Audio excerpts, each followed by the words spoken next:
Bon, hier s'est tenue la commission de discipline suite justement au scandale de la finale qui a opposé le Maroc au Sénégal. Les délibérations sont attendues dans maintenant 24 heures et je reviens avec vous sur les sanctions possibles et ce qui a été discuté justement lors de cette commission.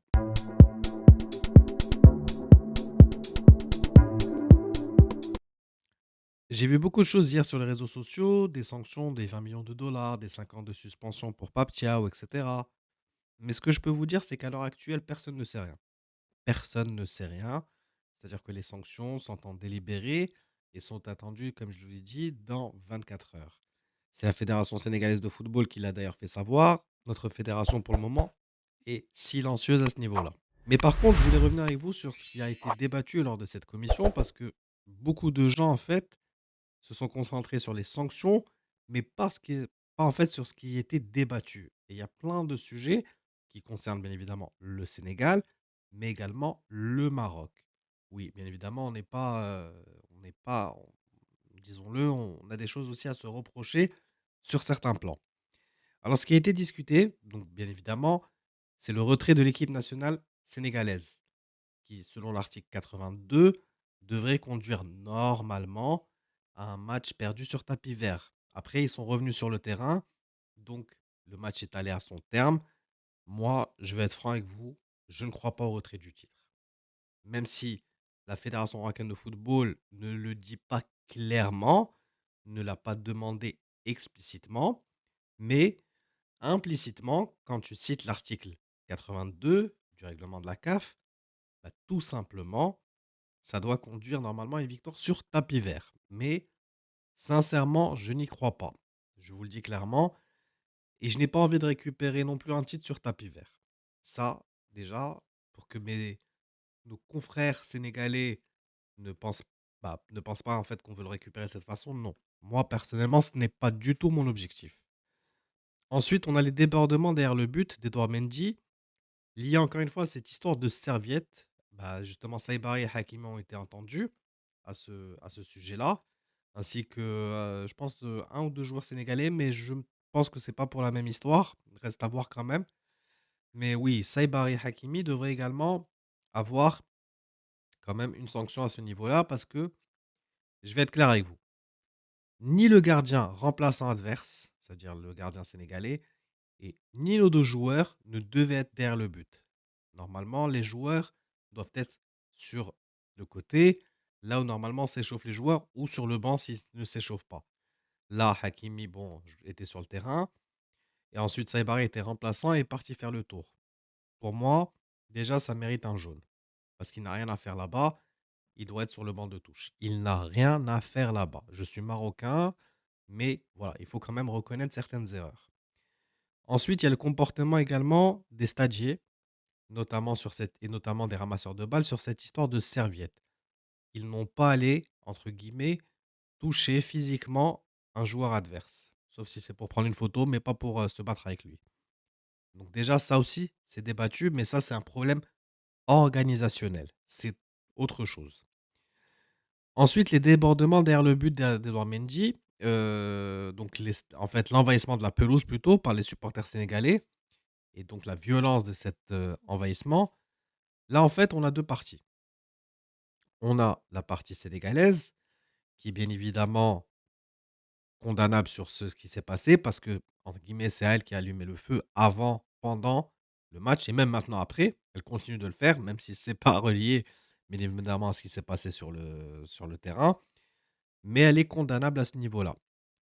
Ensuite, c'est aussi un problème organisationnel au niveau de notre sécurité à nous. Ça veut dire que la sécurité devait être renforcée et on n'est pas censé avoir ce genre de débordement. On a vu que le président de la fédération espagnole de football en profite justement pour mettre à mal, entre guillemets, une possible candidature pour la finale de la Coupe du Monde 2030. Mais je vous rassure, rien n'est joué.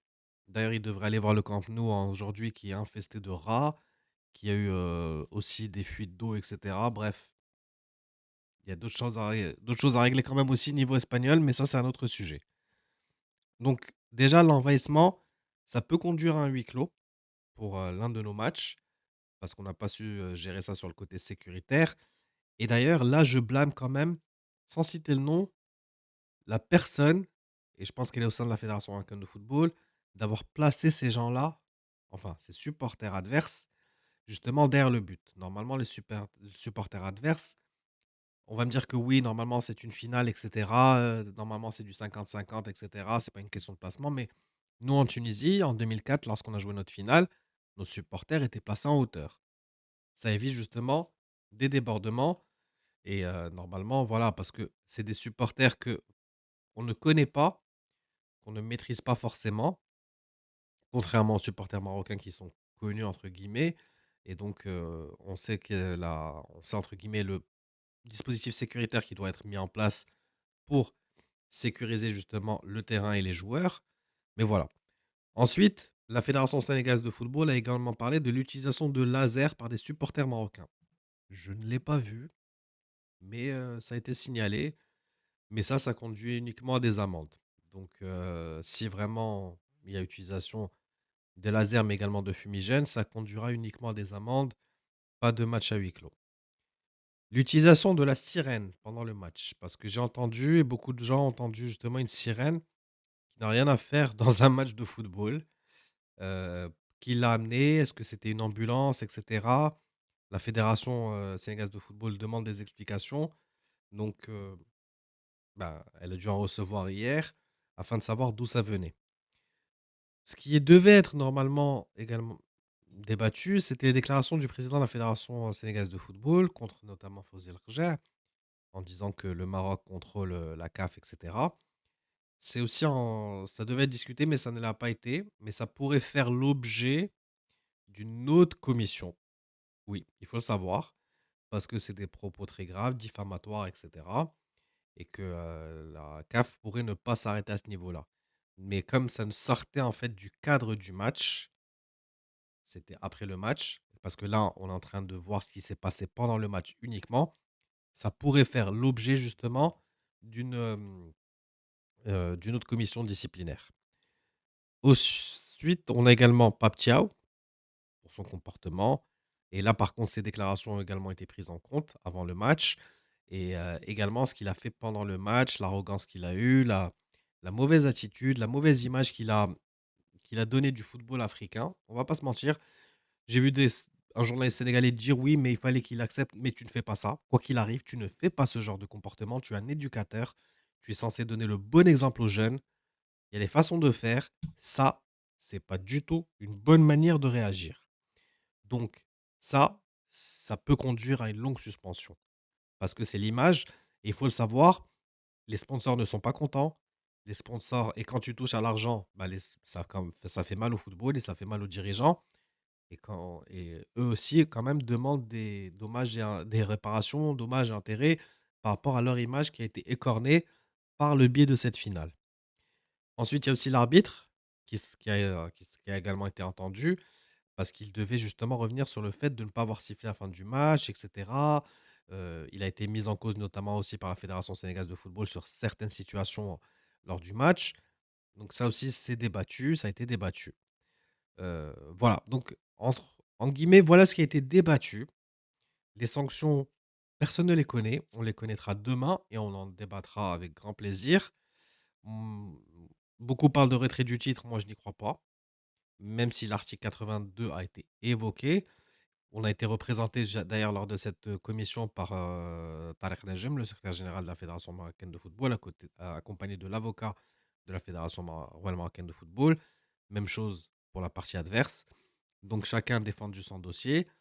Le dossier du Maroc est quand même assez bien préparé, voire très bien préparé.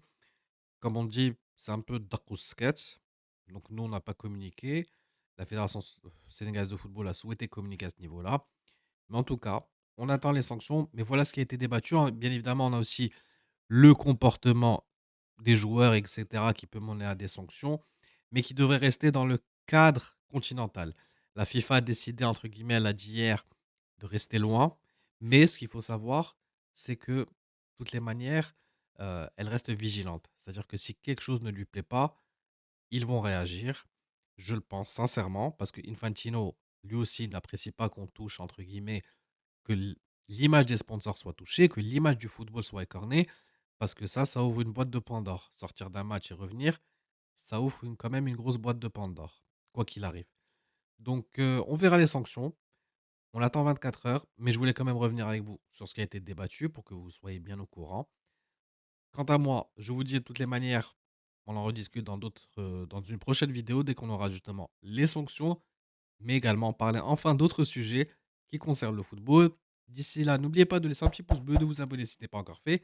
Ce sont des petits gestes gratuits, simples, mais qui aideront énormément la chaîne. Quant à moi, je vous dis à une prochaine vidéo. Prenez soin de vous et des vôtres. Slama.